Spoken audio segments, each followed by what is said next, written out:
Welcome back to session 2 of 5 Days to Your True Significance. I'm Carone Lovelace. And I'm David Lovelace. We're glad that you've joined us again for this second session. We're co-founders of Live True. We're spiritual leaders and teachers who know what it's like to experience frustration, anxiety, stress, all in a sincere search for personal significance. And we want to share with you some of the secrets that have led to transforming breakthroughs, not only for us, but for a lot of other people. Well, we asked you to send in questions, and here are some of the questions you sent regarding true significance. You said, what's something I can do to break from feeling unimportant? I'm aware my true significance comes from God, but sometimes I still feel insignificant, even though I know that. Or someone said, why do people tie their identity so tight to their jobs and status? Or how do I stop my negative self-talk and replace it with who God says that I am? Somebody else said, how can I stop relying on all this positive feedback that I need to feel significant? Somebody else said, my family of origin assigned me a certain role in life, so how do I learn to see my true identity different? Well, what's one thing that drives our feelings of insignificance more than anything else? In a few minutes, we're going to talk about that. I remember back in 2013, sitting on a balcony one morning overlooking the Rocky Mountains, feeling massively insignificant on a level like I'd never had before because of an acknowledged failure in my life. I remember that morning trying to talk to God about and telling him how disqualified I felt from having a great relationship with him, with Carone, and with others, as well as just feeling disqualified from ever being able to represent him again in any form. When I shared these feelings with him, I was immediately reminded that the Bible talks about this very thing. God seemed to say to me, David, you were never qualified to enter this race called life. Someone else qualified you. Someone else got you entered into the race. It was all gift. So if you were never qualified in the first place, how can you now be unqualified? David, a part of your problem is that over time, as you ran your life's race, you thought that the more you ran it well, the more qualified you were becoming in running it. Other people felt the same way. But I want you to regain your sight and see that you are now as qualified to receive my gift as you were before you were conceived, where you hadn't done anything to qualify yourself. It's not about you. It never has been. We want to begin this session by drawing a contrast between our true identity and our false identity. Our true identity is God created and imprinted on us. It's our soul. It's who we are in God. Our false identity is our creation. It's our ego. It's not bad. It's just a poor imitation of the real thing that we often exaggerate to our own destruction. It's confusing because it's who we think we are and what feels most natural to us. It acts as our default position. Our true self has God as the reference point. That would be true centering. Our false self has our ego as the reference point, and that would be self-centering. Yeah. See, our true identity is who we objectively are in God. Our false one is who we and others subjectively think we are. Our true identity never changes. It's eternal. Our false one is what is ever changing, based upon what we think we need in the moment to get ahead, and it's completely temporary. Our true identity is truly liberating and fully satisfying. Our false identity is exhausting and never satisfied or pleased. So, to best know who we truly are, let's start with who made us and why. Yeah. Recently, we've developed a very simple tool to help us remember and regularly reflect on these things. We call this the identity triangle. It actually consists of true triangles. The one on the left represents our true identity. The one on the right represents our false identity. You like this high-tech chart?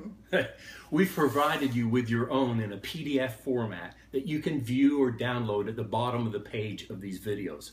But let's start off with the first thing that's true about our identity. By the way, what we're about to share with you is only one of these three things. That's why you don't want to miss the other sessions to see the complete picture. So what's most true about us is this, is that we were created to be relational and irrevocably loved. So first thing that's true about us is we're relational. Genesis 1 says, God said, let us make mankind in our own image, in our likeness. So he created mankind in his own image. The primary reason why we're relational is because we were made in the image of our Creator Father. This is who we most truly and profoundly are at our core. We're relational. When God said, "Let us make mankind in our image," he was referencing the fact that God exists in community, in relationship. We know this is a profound mystery to comprehend, but God actually exists as three persons known as the Trinity. They are in complete relationship and harmony with each other in unity. We also know when the Bible describes the essence of God, we see God is love. 1 John 3 says, "See what great love the Father has lavished on us, that we should be called the children of God." And that is what we are. At the beginning of creation, we see God taking walks in the garden with Adam and Eve every day. Yeah. So when God created these humans in his image and us, he created us so we could radically receive his love and give his love, both back to him as well as to others. And when he created male and female, it was first and foremost so that they would be in relationship with each other. They would want to give and radically receive. That they would want to be connected with each other in every way, physically, emotionally, conversationally. He also designed them to desire the same kind of oneness and relational unity with him.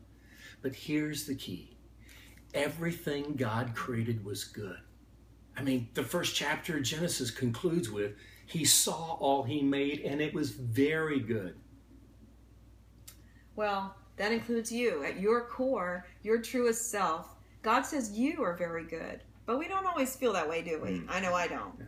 But what is most true is that you were made by him and made in his image. And his image is as good as it gets. He imprinted himself in us, and that never changes. But boy, does that get tested. Many times earlier in your life, you were told or probably heard phrases like, "Oh, you're being a bad girl or a bad boy." Then later on in life, we repeat that when we do the same kind of self-talk to ourselves and we measure others and are that way as well. It's like we've been told you were worth $100 million, but now, look, you haven't measured up, so you're only worth about $100. And that can get reversed, right? So if we do something good, then we're told, good boy, good girl. And all of a sudden we feel like our net worth just increased, when actually it hasn't. The truth is that our personal worth hasn't budged an inch in either direction, regardless of how great we are, how messed up we are. We've already seen the first humans in true identity and significance. But then the serpent calls it all into question in Genesis 3, right? Serpent says to the woman, did God really say you must not eat from any tree in the garden? He's trying to get them to question the trustworthiness of God, trying to be deceitful.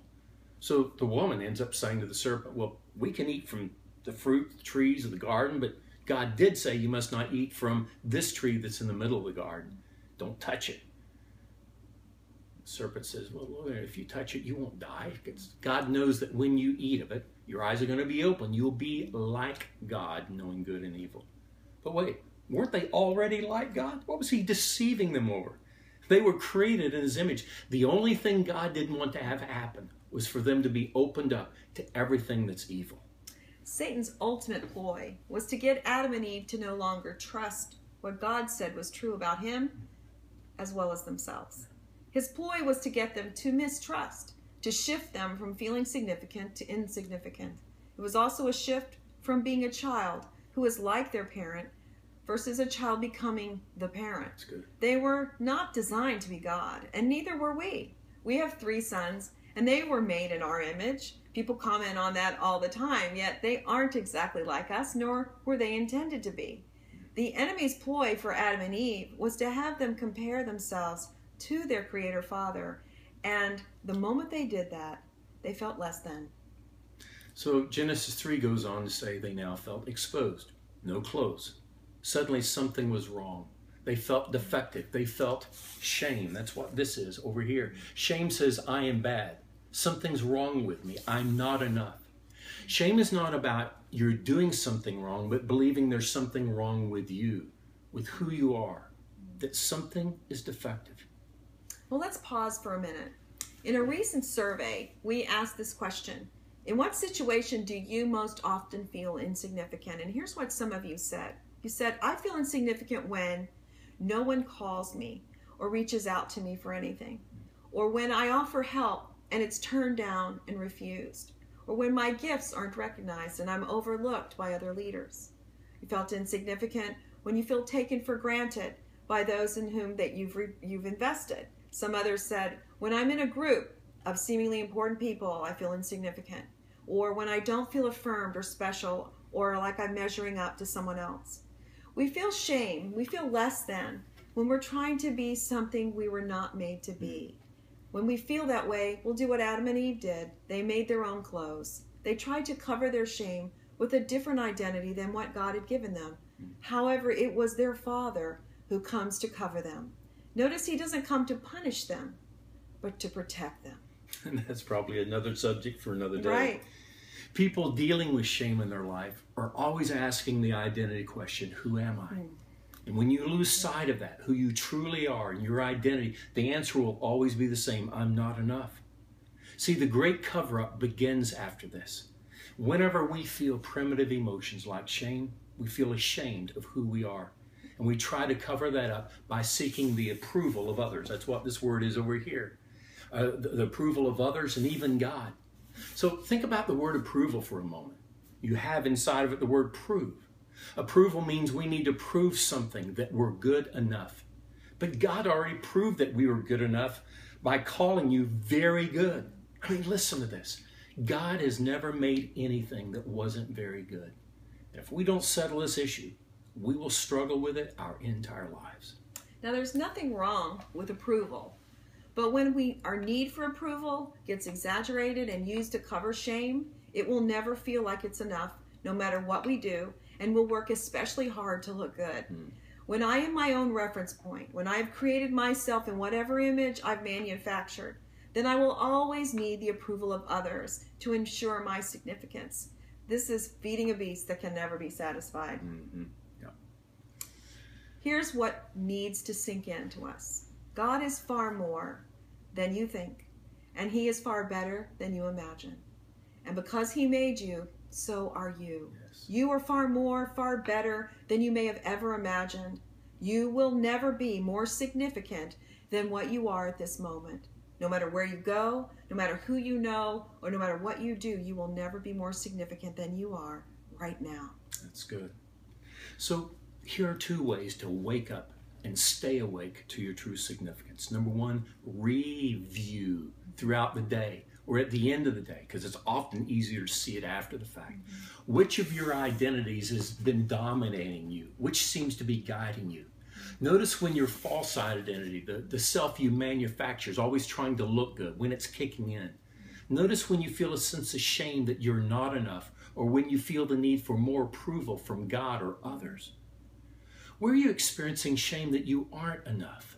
That something is defective in you, and unless it's changed now, you won't be enough. That you're not enough, and that is why you feel some measure of insignificance. Here's another one. Where are you experiencing irrevocable love that makes you know that you're enough? Another way to wake up is to reclaim your true significance throughout each day. Instead of counting on the external trappings of your life, you're trying to facilitate an internal shift that anchors you at your deepest core. No matter what is happening to the upside or to the downside, experience the fact that you know that you are irrevocably loved, and that the very part of you that God has loved from the beginning of the world is loved now in every way, and nothing has or can ever revoke it. Yeah. There will be a diminishment of that shame, and the need to have approval will diminish as well. Yeah. So what's the one thing that God's been saying to you in this session? Why don't you take a few moments now, or else when we finish in a moment, and write down either in one sentence or one paragraph what that is. Then sit with that, reflecting on it for 5 minutes in silence with God, and allow it to sink in. By the way, don't miss our next session. We want to address the second big thing that tries to masquerade as the real us. This one thing has actually ended up producing more misery than our history has ever acknowledged. What can you do when it seems like there's never enough? We know from what you've told us in your questionnaire that you have ongoing fears of either not having enough fun or facts or finances or friends. But there's a reason for this and a solution that once discovered can breed the level of security you've been looking for. Again, if these videos have been helpful to you, we'd love to know that. You can either leave a comment at the bottom of the page or email us at Caron@YouLiveTrue or David@YouLiveTrue.com. And also, if this session's been helpful to you, we would encourage you just to send a link to all your friends at YouLiveTrue.com so that they can subscribe to this free video series and see God do some further transformative things in them as He's been doing in us, and we're trusting He's further doing in you now. See you next session.